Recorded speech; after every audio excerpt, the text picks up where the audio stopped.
If this is the first time you join us, welcome. I'm Jess. I'm a creative director by day and a third culture blog by night. And hi, I'm Taya, an innovator by day and a cultural mix-up by night. And today, we're here talking about does culture affect relationships?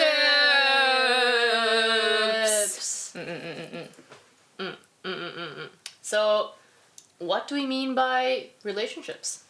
First of all, as we Googled the word, a relationship is the way two or more people are connected and how they relate to each other. We cut out a lot of other lines that don't make sense, but basically, that's like a definition by books.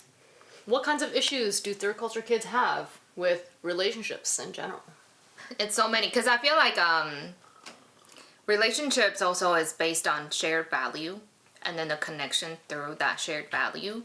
But for TCKs, we are constantly moving around, and because of we're constantly moving around, not just physically but also like emotionally, mentally, we are changing in a faster pace. So that makes it a little bit challenging for us to find someone who can actually connect with our circumstance, our point of view when it comes to how we view the world, and of course values, right?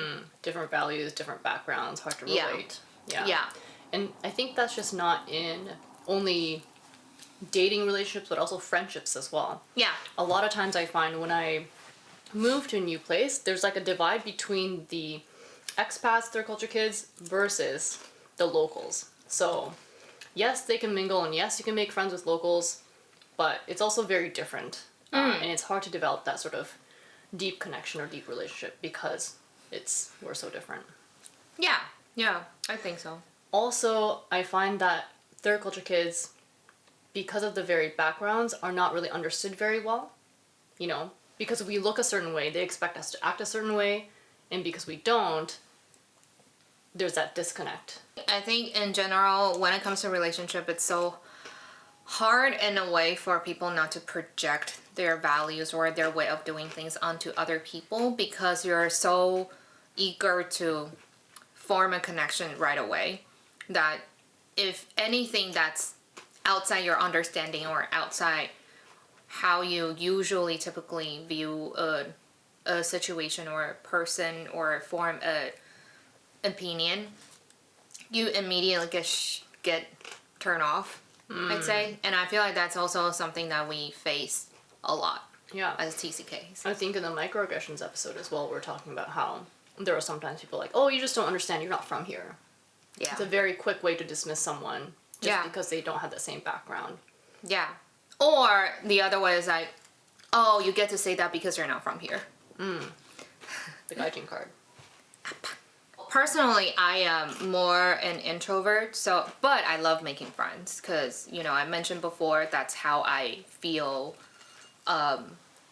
grounded, and how I adapt into new environment is to connect with people. However, I feel like as an introvert, the way I connect with people is I don't just go to a party setting and talk to everyone. I do like to, not immediately, but quickly dive into a conversation and see how deep it can go to evaluate if the person or few people that I'm talking to, we can share or be in tune with one another within that conversation. I found in some cultures, and I know we have the example of Japan versus, Canada or wherever. Yeah. If you ask too many questions that are personal to try and get to know them very quickly, it's kind of like, whoa, this is very intrusive. Therefore, I'm going to shut down. But not even personal questions, right? It's like you know me. I'm a very spiritual, philosophical person. Why are you making that face? So, I think any types of conversation, if I just met someone, I don't need to know their social security number, but what I'm trying to get to is if we have shared interests, I want to know how, like, it's the depth that matters instead of the width.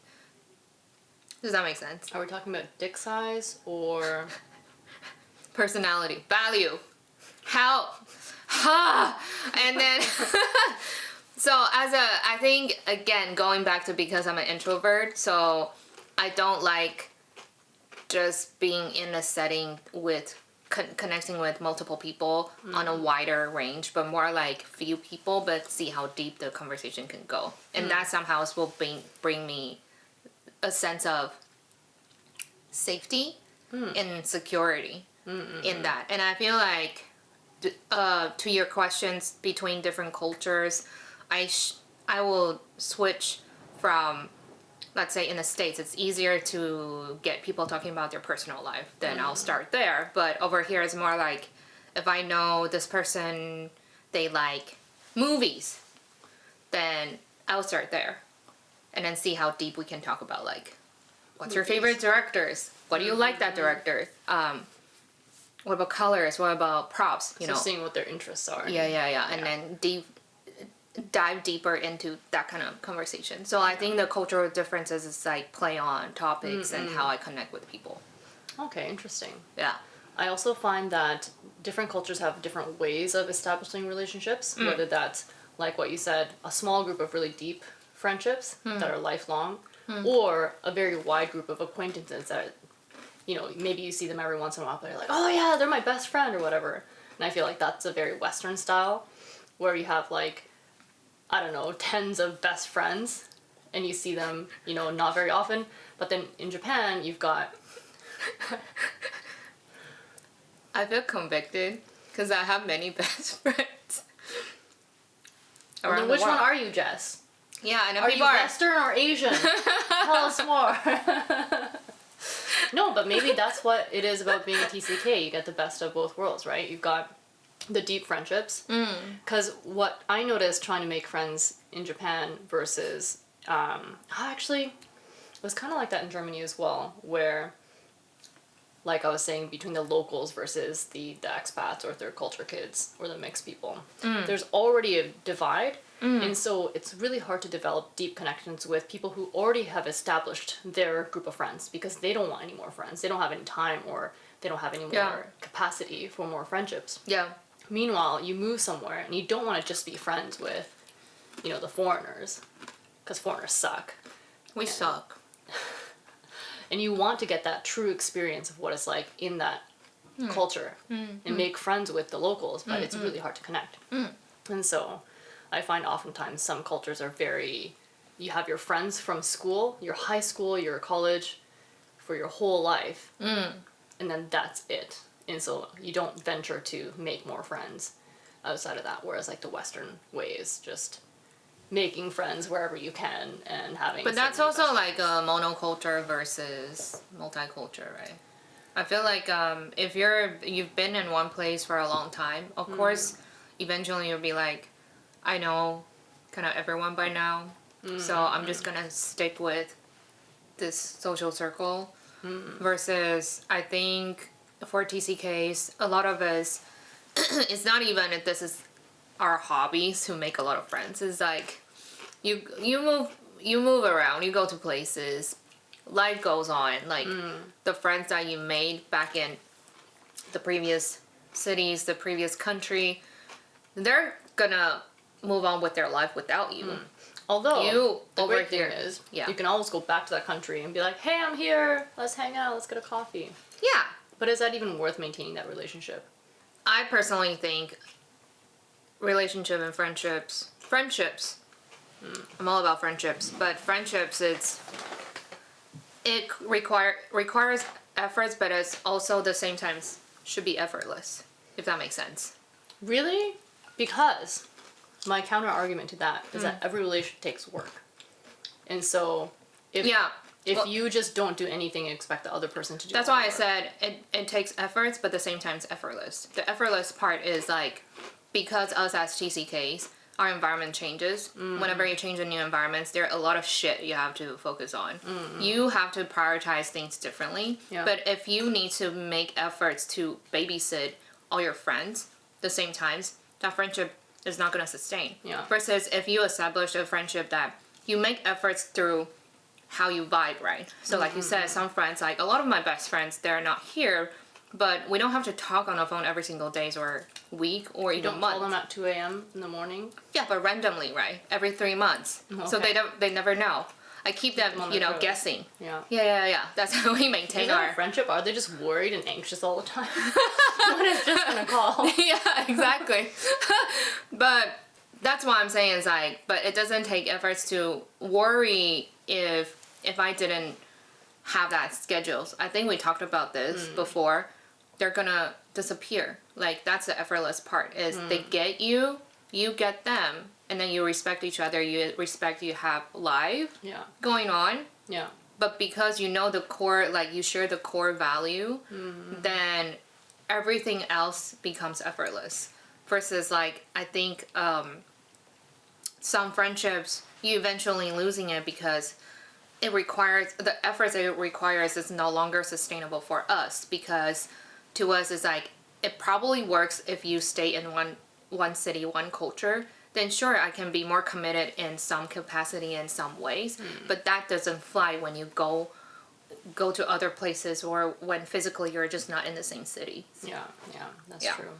I also find in the term of things being effortless, even if it takes effort, you want to make that effort if they're a friend. So then it feels effortless. But I do find, for example, I've had friends in Japan who it's hard to kind of see eye to eye, but we're both open-minded. We both want to make it work. And so it's effortful effort. You kind of feel that effort, but both parties are trying, which I also appreciate as well. Yeah. Yeah. But eventually it's kind of like, I think, at least to me, on my TCK path, there are a lot of things I need to focus on at the same time. So it's not even prioritize this and then prioritize this instead. It's like everything is in parallel. Like I see things more like all relationships is like a equal share of one pie, right? Nothing is topping over another. But Well, if you stack pies on top of each other, then it's just going to get squished.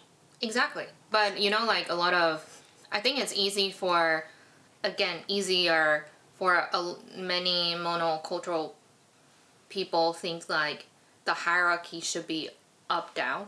Yeah. You know, kind of like you should prioritize your family over your friends, over your, you know, like that kind of things. But I feel like when it comes to me not having those stable environment that I can set roots and then for good, I have to see things in parallel in order to move more sensible. Right, because you're not looking to set roots per se, Yeah. because you're going to uproot. And there's no incentive for the... like Groot. Uproot like a Groot. Yeah. Because there's no incentive for the local people to make friends with you if you're just going to leave. And that's a feedback that I got a lot in Europe is, like, why would we want to put an effort into friendships if we know they're going to leave? And I actually feel the same way being here, making friends with expats, or people who I know are only here for a year. It's kind of like, there's no incentive for me to get deeper into this relationship because I know they're just going to leave. But also it just like go back to what you say, right? It's all about meeting in the middle when it comes to making efforts. So it all starts from there. Like we can go talk to the whole world if we want, but at the end of the day, there are only like a handful of people who would be willing to match that effort with you in any relationship, right? You gotta have like a mutual shared efforts and then meeting in that middle and constantly choosing to meet in the middle to last, to make that relationship last. Speaking of meeting in the middle, it reminds me of the whole what do you bring to the table discussion. So not just in dating, but also with friendships and even like colleague friendships as well. What other relationships are there? Like friendships, relationships, I mean dating Family. relationships, familial relationships. I guess with family, it's not really much about what do you bring to the table. Work as long as- relationship. Yeah. But there's this whole concept of you know, what do you bring to the table versus what the other person brings to the table. And if you don't bring anything, then it's exhausting for the other person as well. Then what do you bring to the table, Jess? I bring you room for growth. Oh, okay. And make you a better Constructive person. feedback. Thank you. Yeah. I appreciate that. To constantly challenge you in different ways. I've been challenged. Very challenged. I know. You're welcome.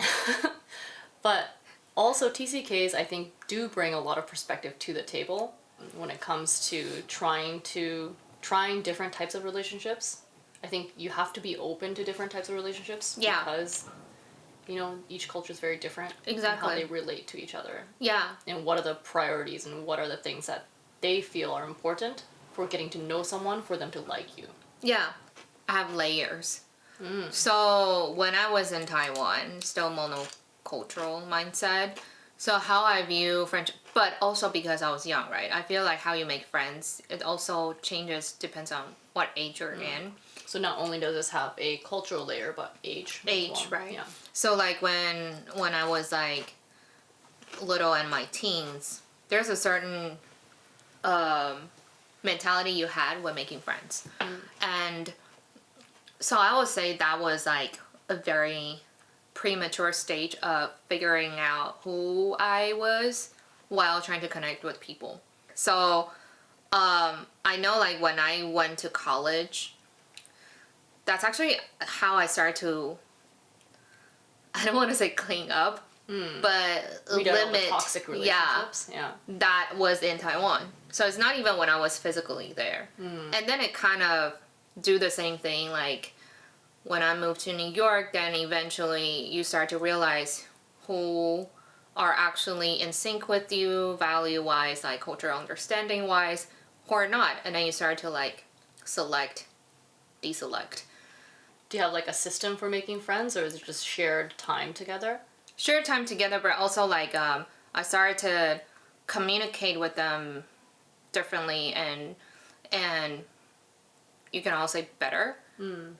So the amount of me deselecting reduced down. Yeah. So But, like the more you know yourself, the better you can get friendships or relationships that are Stays better for you. Exactly, Yeah. exactly. And then I'm not saying that it becomes zero. I don't think it will ever become zero because you're also evolving. But the way it's more clear in my mind what's good for me, what's not, and then based on that, in the city, in the actual city, I can already do the filtering. Yeah. Yeah.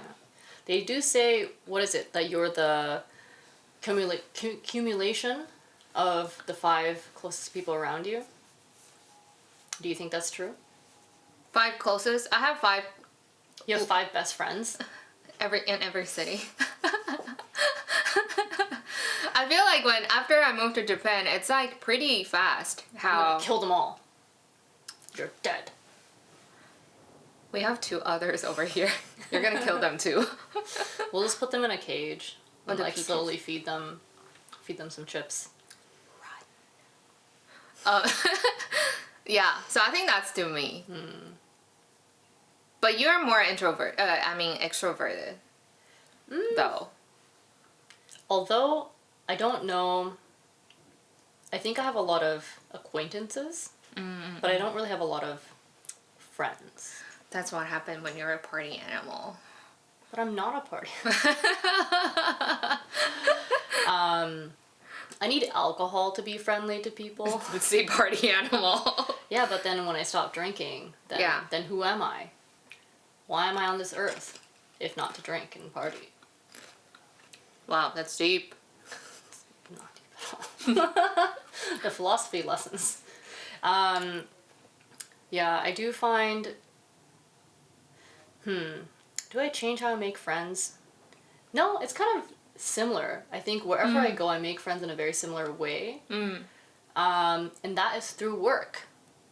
And maybe that's mostly because I spend so much time with them. Or I notice that we have shared values just by being in their presence. But do you think that's also a culture thing? Because I know that's definitely a culture thing in the States. It's like everyone's best friends with who they are working with. Right, right. But over here, it's like here, meaning Japan, not the case. Work is very different. Not the case. They don't want to be friends with you. They're not going to tell you what they did on the weekend. If you ask, how was your weekend? They're like, good. Good. And they don't even ask how your weekend was. Yeah. Like, man, just Yeah, wanna get but in the States, how was your weekend? Oh, it was so nice, man. Like, I had a barbecue in my backyard. Oh, you should have come. You should come next time. Yeah. Like, it's very Well, it's different. like the three faces thing here, right? Where you have Yeah. one face for yourself, one face for your close friends and family, and one for public. Yeah, so I think I keep very similar ways of making friends through work. Because just time spent with them and feeling their vibe. I'm very much a vibe kind of person. And if it feels natural and we can carry a good conversation without having to make awkward effort to do so, then we just naturally become friends. And then you hang out with them over time, and then even after you leave that workplace, yeah, like most of my best friends, I have so many best friends, my great friends come from, we once worked together before. But yeah, work, connecting people, and making money at the same time. It's a win-win-win. I think it's also trauma bonding. And it's definitely trauma bonding. Yeah. But I guess if you do a certain type of work that you intentionally go for that type of work, it's different if you work in a big corporation doing like, I don't know, stuff that anyone else can do kind of thing because you didn't intentionally go to that sort of skill or industry. If you go to a certain industry because you like it, then you're like most likely to find people who are like-minded or also like that sort of thing as well. Yeah. And therefore similar values. Yeah. And I feel like through work, actually it's even though we don't want to make work the whole thing, but work is in some way the solution to break down that barriers between people that has different cultural They're backgrounds. forced to sit with you and get to know you. And then you get to know each other through work setting, right? So it's mostly when it comes to work, it's more about utilizing your cultural soft skills, but more like your personal soft skills. And I feel like it's important to see people as they are as a person versus what they represent as a culture. Because I think that's what I learned when I was in New York or in the States is you are constantly spending time with people from different cultural background, but still there are a lot of issues happening when it comes to like discriminations. People don't see eye to eye between different communities because they having trouble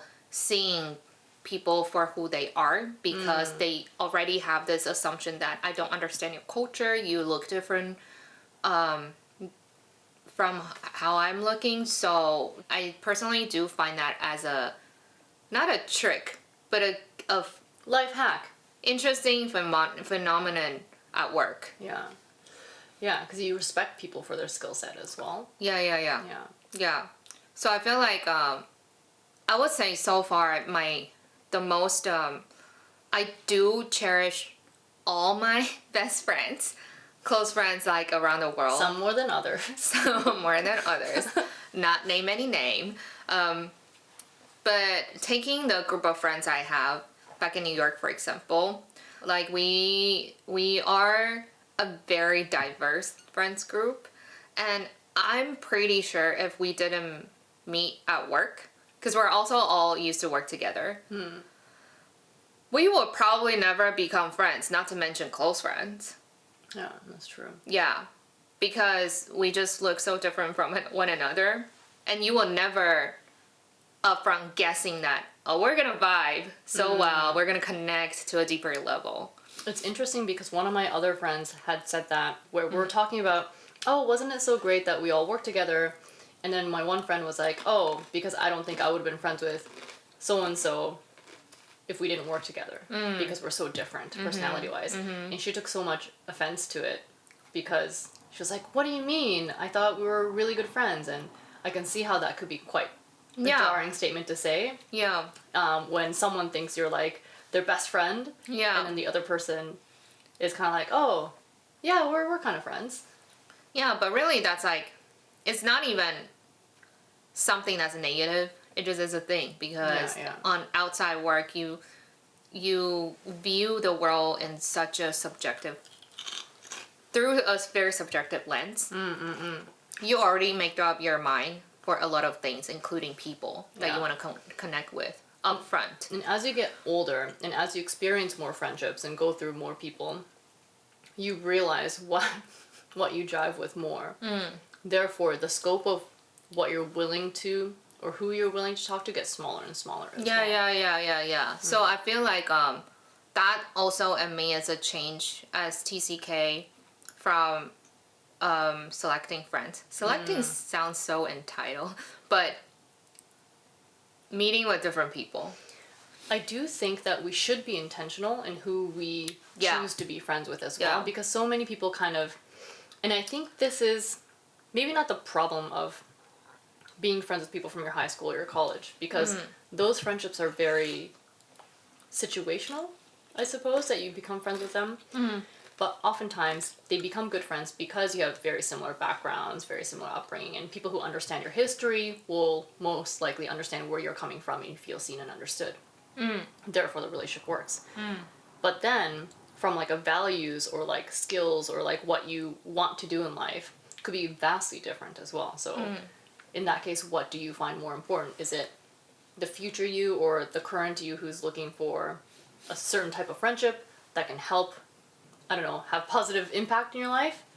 Also, that's a weird way to look at relationships, that you're always looking for some sort of positive impact. Not saying that you're looking for negative, but that sounds comes back also to like what you're bringing to the table. Yeah, that right? also sounds transactional. Yeah. Yeah. So are you looking for something a little bit more like transactional? Or are you looking for something more settling or more like understanding or, I don't know. That's a question to being me. seen. I don't know. I think that's just like a general like Oh, okay. what sort of Yeah. friendships work. So, once upon a time, my therapist back in New York told me this. Because I used to have, like, as a person, it's not a TCK thing, but just a person.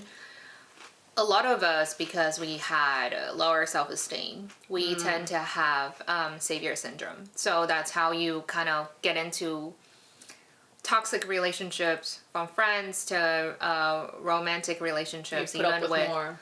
family, because let's say, for example, I used to be drawn to people who emotionally needs more help or hand holding, right? Yeah. But and then eventually it always backfired onto me, because I want to help people, but at the same time I'm also waiting to be helped. So Is this your secret cry for help? me. No, but and then I was having trouble like having that, not guard, but boundary up to protect myself when it comes to Boundaries. being, Yeah. to your point, more intentional in terms of a friendship. It's like it's okay that you care for someone, but you don't owe them to a point that it's not your responsibility to They're not entitled to your time. Just fix them, because. right? Yeah. And then that's like the savior mentality. But when I was talking about this with my therapist, she had this analogy of, we can have different types of friendship coexist around us. It just, you have to decide who get to enter your world Yeah. and your castle, or they just enter like the first layer of the wall from the castle. And how big is the wall to your castle? Yeah, but it's okay to have like, I like different. this analogy. Yeah. So it's up to you who you're gonna open what door to. But there's nothing wrong with having some friendship. It's more transactional versus some friendships like on deeper level. Some friendships just for fun, as long as you know like to navigate that in a healthy way. Yeah. I feel like my castle's more like a hut, and it's got like a secret room in the basement. At that time, my therapist was really sweet because she said my castle is like Disneyland. Oh wow! As a Disney person, Yeah. you're probably just like, oh my god, Yeah. Disneyland Castle. She knew. But a lot of people go to Disneyland Castle. Shut up. There's nobody else there. Yeah, but Pay to get in. so I try to apply that analogy as I go to different places, different cities, meeting different people, because I feel like it's very important to have that mindset, especially to those who, like us, constantly have to change your environment. Because if you don't have that mentality set, It's even harder and feels lonelier Yeah. when it comes to building any types of relationship. Because first, you feel like you will never be understood. Yeah. And second is that you probably will get yourself into relationships that will never work out and you don't know why. But I feel like with that analogy in mind, right, I slowly feel more okay with, I know my background is complicated culturally, and then, you know, a lot of values is like more fluid than others, but it is okay for people to not fully understand you, but just understand you for to a certain extent. Yeah. And, you know, vice versa. I think we gravitate towards other TCKs or other international people or expats just because there's an element of safety in there. For example, us being Asian women, there's a lot of fetishization, whether that's in dating or maybe even in Japan or in countries where they want to learn English. They're like, oh, you speak English, let me practice your English. So you're used as like a tool or something that you're not. And so when you find safety in people who aren't using you for whatever attributes that you have, then you are more apt to like latch on and become friends with them.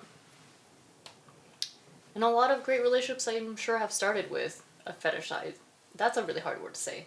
Fetishization. Fetishization. I get fetishized all the time. Yeah. In dating world. Oh, okay. Especially. I hate it. Because of how I look. Well, maybe if you didn't look like that. Shut up. And I think that's also another struggle I have. Have we talked about this when we're talking about dating episode?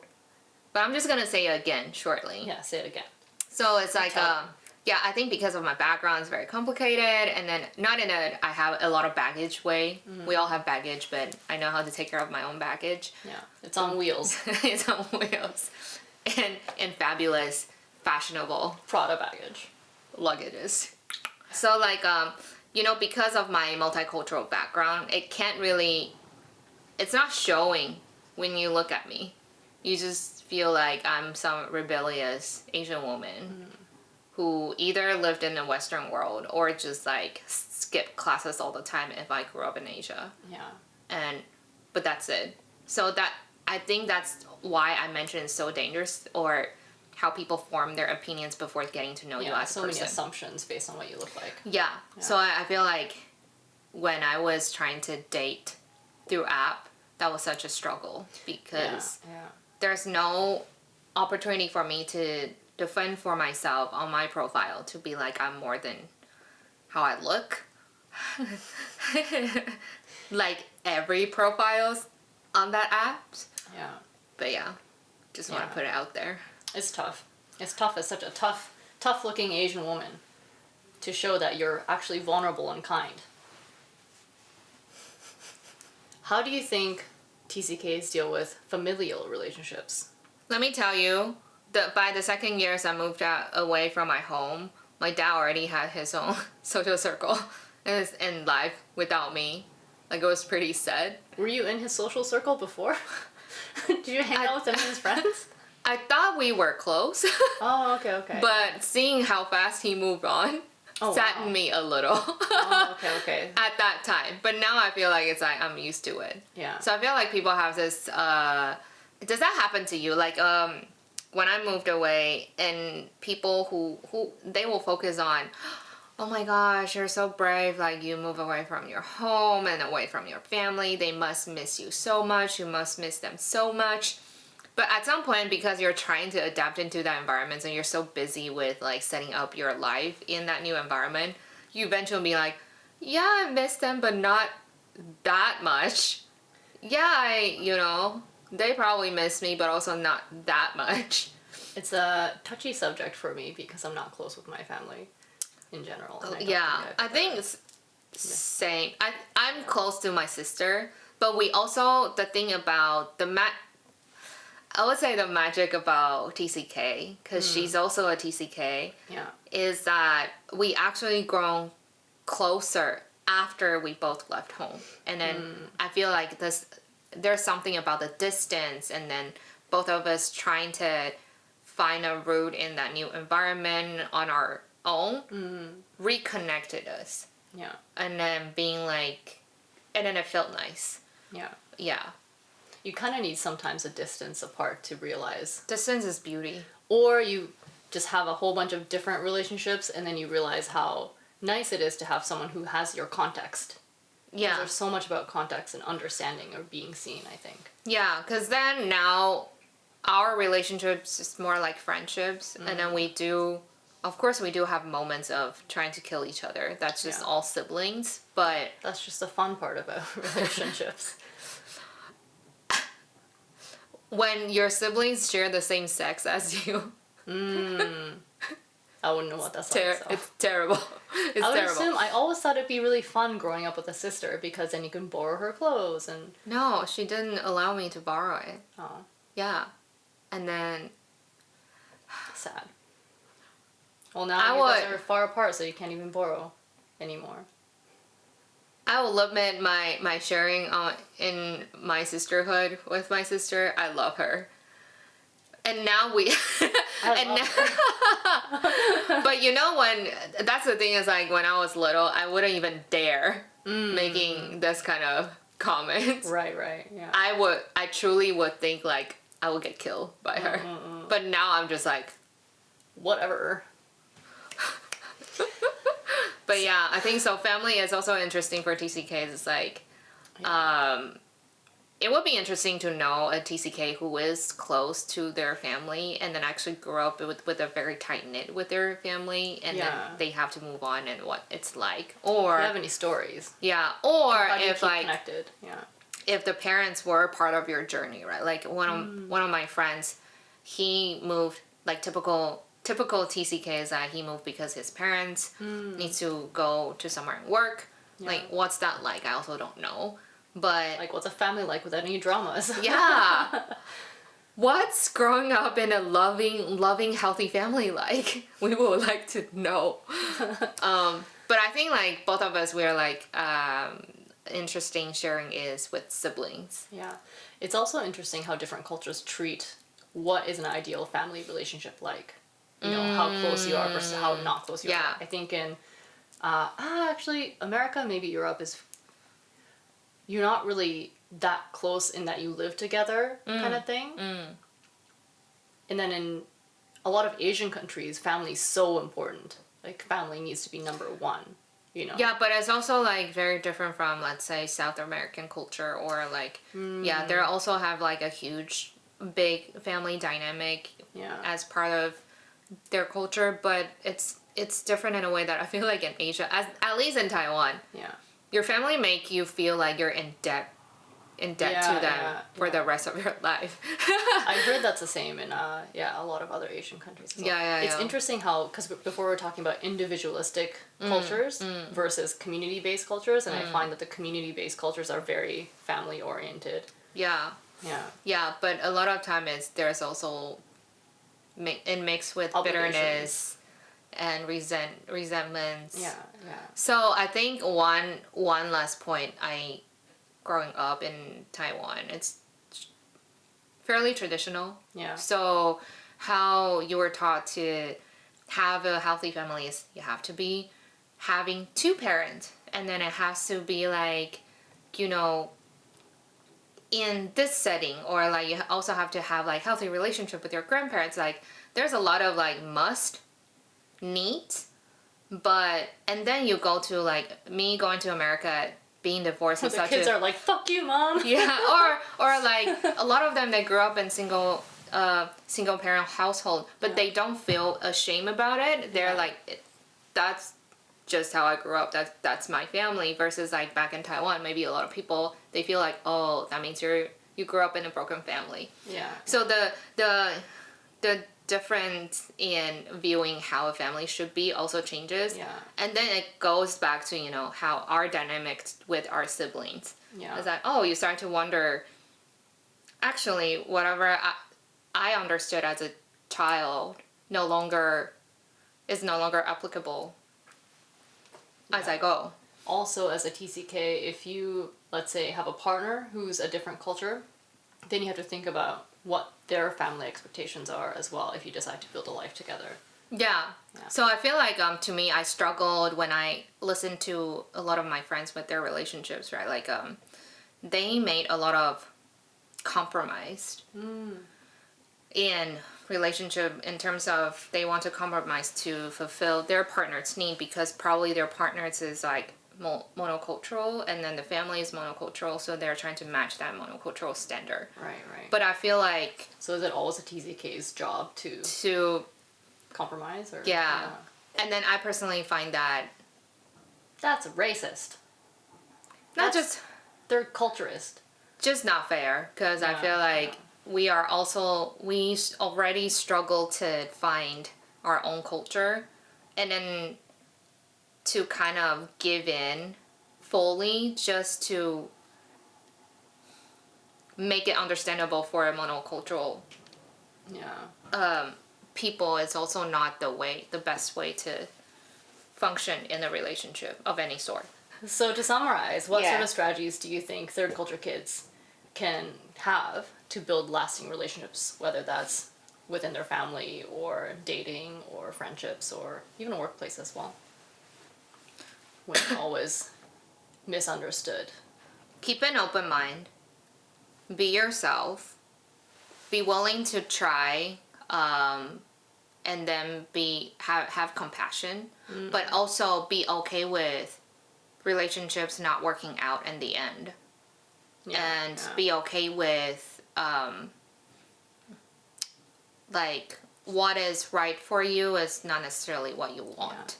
I think a lot of people don't do the work of knowing what they want, and therefore they kind of fall into relationships. So I think the best thing to do is figure out what you want in a relationship. Or what you don't want. And what you don't want, That's the easiest way to find out what you want, is figuring out what you don't want. And not viewing everything as transactional, but it's also if you're, the savior syndrome, or you're always giving yourself in these relationships, And you're going to fully feel exhausted. Exactly. So pour out. Just make sure when you're pouring out from you, the cup is not empty. And protect your own castle. You know what I love is the concept of spoons. And so they actually talk about this concept in talking about persons with disabilities. Is that you only have, let's say, a normal person has 10 spoons to give whenever they're doing someone for something throughout the day. Someone with a disability may have 5 spoons to give a day. And so with that context, you realize how less this person can do, or how less you can expect them to give themselves. Yeah. And so I love that concept of, hey, I've got 10 spoons to give. Within those 10 spoons in the day, who do you want to give it to? And are you also be selective. But also just I feel like from a TCK point of view, we are in a lot of having more compassion and grace, we mentioned, because it is important to agree to disagree, accept the fact that multiple truth and logics can coexist. And that sums it up, folks. For Does Culture Affect Relationships? Tell us more. What do you think? What haven't we covered? What sort of burning issues do third culture kids have? And now it's time for the green box of the day. I get to pick this time. Yay. Dun, dun, dun, dun, dun, dun, dun, dun. Ooh. Okay, so a piece of advice for you guys. For y'all. Be like a pineapple. Stand tall, wear a crown, and be sweet on the inside. I like it. Pineapples are great. And there you have it. Drop a comment in any platform you're listening to. YouTube, hit like and drop a comment. Spotify, follow us and drop a comment. Instagram, follow, reshare, and drop a comment. Drop a comment. TikTok, share and drop a comment. Drop a comment. We love to hear stories. So, relationship. That's my favorite.